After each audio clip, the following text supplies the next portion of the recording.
Манай улсыг дайраа өнгөрч байгаа 3 дахь шорны иргэд мөн жуулчид зөвхөн алтан булаг бомтоор тээврийн хэрэгсэлтэйг нэвтрэх боломжтой байсан. За ингэхдээ төрийн байгууллагаас заавал зөвшөөрөл авсны үндсэн дээр манай улсад зорчих боломжтой.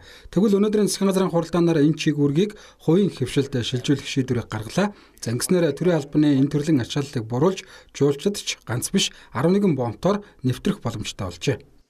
Монгол улсад дамжин өнгөрөх, улсаар дамжин өнгөрөх, за нөгөө төвөр Монгол улс руу одоо төр хугацаагаар орж иж байгаа тээврийн хэрэгсэл. За мөн одоо Монгол улсаас бус улс руу төр хугацаагаар бол аялах, аяж жуулчдын зориулалтаар явах, за мөн одоо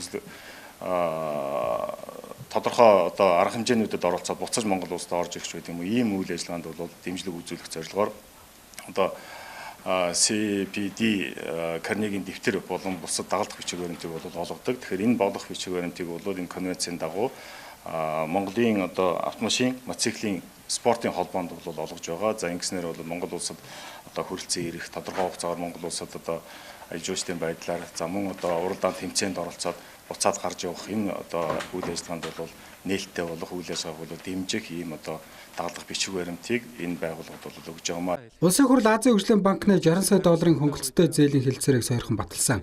За энэ мөнгөөр Улаанбаатар дархан сэлэнг чиглэлийн автоцамыг барих ажлыг хийхээр төлөвлөсөн. Завг бүтээн байгуулалтын ажил эрх хавраас эхлэхээр болсон байна. Үндсэндээ бол энэ хөрөнгөөр манай босоодын клиник хэсэг болох Улаанбаатар сэлэнгийн чиглэлийн автоцамын шинжилгээг хийгдэнэ. За улсын хурлаар бол орж батлагдсан. За одоо бол зээлийг одоо гүйцэтгэж үйл ажиллагааг бол дуусгах процедурын ажил явагдаж байгаа. За Азийн хөгжлийн банкнаас бол тодорхой хэмжээний одоо шалгууруудыг давж байдаг. Тэгээд тэнд бол зураг төсөл эдэргээд янз бүрийн процедурын ажлууд байдаг. Энд хурж ирээд одоо сангийн яам болон холбогдох яамдуудаар бол зурагдаад ингээд энэ бол эцэсэн шийдэгдэн. За энэ жилдээ бол эцэгсэн шийдэгдээд намраас эсвэл одоо дараа жилийн хавраас барилгын ажил эхлэв. Улаанбаатар дархан сэлэнг чиглэлд шинээр даацын зам барина мөн 1 м орчим өргөтгөхөөр болжээ.